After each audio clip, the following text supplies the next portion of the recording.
Ladies and gentlemen, good evening. News on Channel 2. Thank you for joining us. President Abdel Fattah el-Sisi arrived today in New York to participate in the meetings of the 74th round of the UN General Assembly.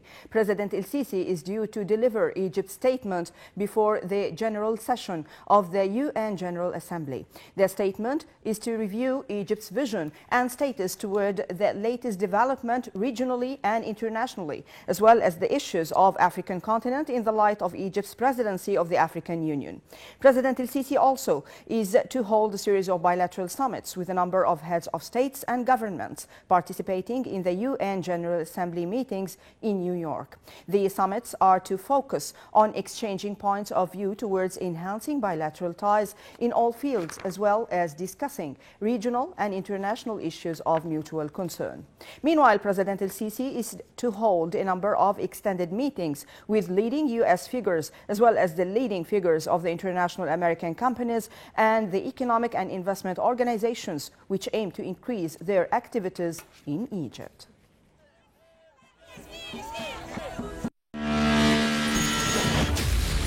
Egypt opens up to the world. President Abdel Fattah el-Sisi meets with world leaders. أعبر لكم عن خالص الشكر والتقدير على حفاوة الاستقبال وكرم الضيافة. Reaffirming Egypt's vision, delivering our voice abroad. بتطوير التعاون الثنائي الاقتصادي والعسكري إلى مستويات غير مسبوقة. Discussing regional and international developments. Solid and strong relations on the path of partnership and development. Saudi Minister of State for Foreign Affairs Adel al-Jubeir said that his country will take appropriate steps to respond to an attack on its oil facilities if, as expected, a Saudi investigation confirms that Iran is responsible. He said that the probe would prove that the September 14th strikes came from the north and that Iran bore responsibility, a charge Tehran denies.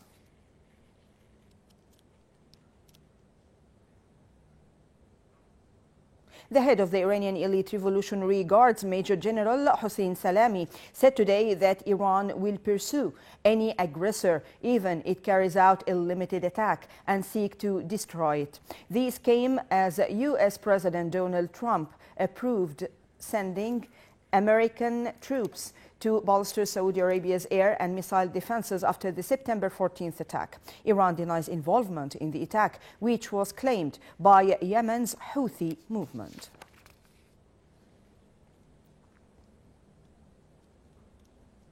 Prime Minister Benjamin Netanyahu faced Israeli media headlines suggesting power is slipping from his grasp after an election in which he trails his main rival with nearly all votes counted. The right-wing leader failed on Tuesday for the second time in 5 months to secure a clear election victory, and the centrist Blue and White Party, led by ex-armed forces chief Benny Gantz, rebuffed his calls to join a unity government on Thursday.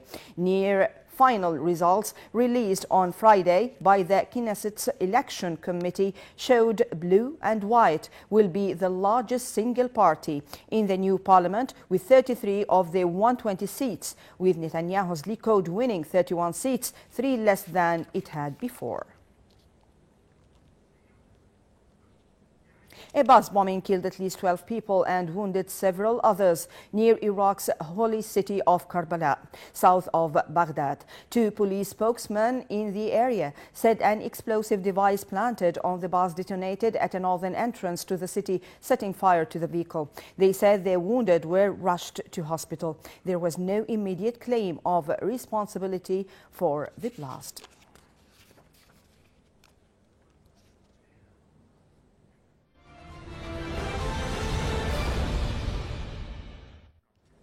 French police fired tear gas and made dozens of arrests today as they dispersed groups of yellow vest protesters attempting to stage unauthorized rallies in central Paris. The government deployed a massive police presence as it feared yellow vest supporters would take advantage of authorized protests over climate change and pension reforms to cause disruption in the French capital. Police had made 90 arrests in Paris and pushed back around 100 protesters attempting to gather on the Champs-Élysées shopping avenue. Some 7,500 police were mobilized. Several districts, including the Champs-Élysées, were made out of bounds for protests and over 30 metro stations closed.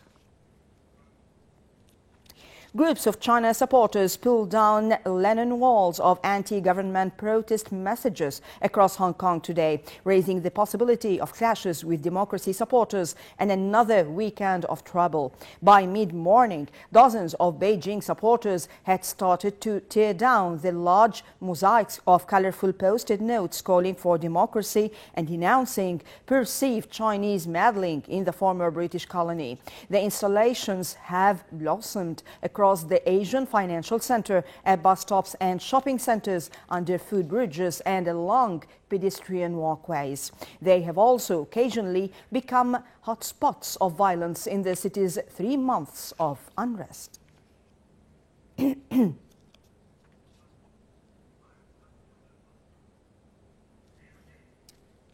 Police announced today that 2 were killed and 6 others were injured in a bomb attack in Kandahar, southern Afghanistan. Interior Ministry spokesman said the explosion targeted a vehicle was carrying civilians. No one or group claimed responsibility for the attack. The death toll in a Taliban earlier truck bombing that destroyed a hospital in southern Afghanistan has risen to 39, nearly double the previous figure, with 140 wounded. Rugby World Cup organizers were on Saturday monitoring an approaching tropical storm that will strengthen into a typhoon and could brush Japan's southernmost main island over the weekend. But they said no disruption to matches was expected. More details in the following report. A powerful typhoon hit Japan's southern Okinawa Islands today, cutting power to more than 15,000 homes and grounding hundreds of flights. Taba, packing winds, gusts of up to 180 kilometers per hour, is now moving north and is expected to progress through the sea separating South Korea and western Japan. The country's Weather Bureau issued warnings of heavy rains, floods, and high tides, while the Okinawa prefectural government issued an evacuation advisory to some 334,000 people. Meanwhile, Rugby World Cup organizers issued an extreme weather warning and closed 2 fan zones today as large and powerful typhoon approaches Japan, but said matches are expected to escape unscathed. According to officials, at least 18 people were injured. Some 9,200 households were still without power. Tapa follows on the trail of Typhoon Faxai, which barreled through Tokyo earlier this month, packing record winds that brought down power lines, brought travel chaos, and disrupted Rugby World Cup preparations. It resulted in a lengthy blackout on the outskirts of Tokyo that left tens of thousands of people without power for more than a week.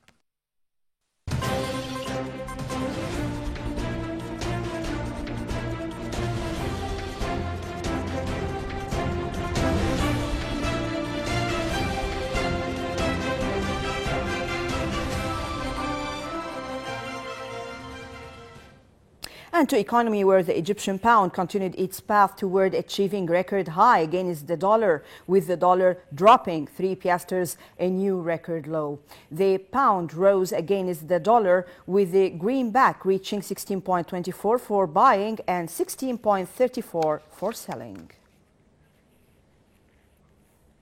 Saudi Arabia vowed to quickly restore oil production after weekend aerial strikes, which the U.S. has blamed on Iran. Oil prices were on track for their biggest weekly jump since January. Brent crude was up more than 7% from last Friday's close at $64.69 a barrel. U.S. West Texas Intermediate was $58.47. Yes, President Donald Trump said that only a complete deal with China on trade will be acceptable. Trump denied that he was under pressure to resolve the massive trade dispute between the world's two main economic powers, saying that no need for China trade deal before 2020 election. Later, the United States Trade Representative's office issued a statement announcing that deputy-level U.S. and Chinese negotiators had completed productive talks in Washington on Thursday and Friday. Top-level talks are expected in October.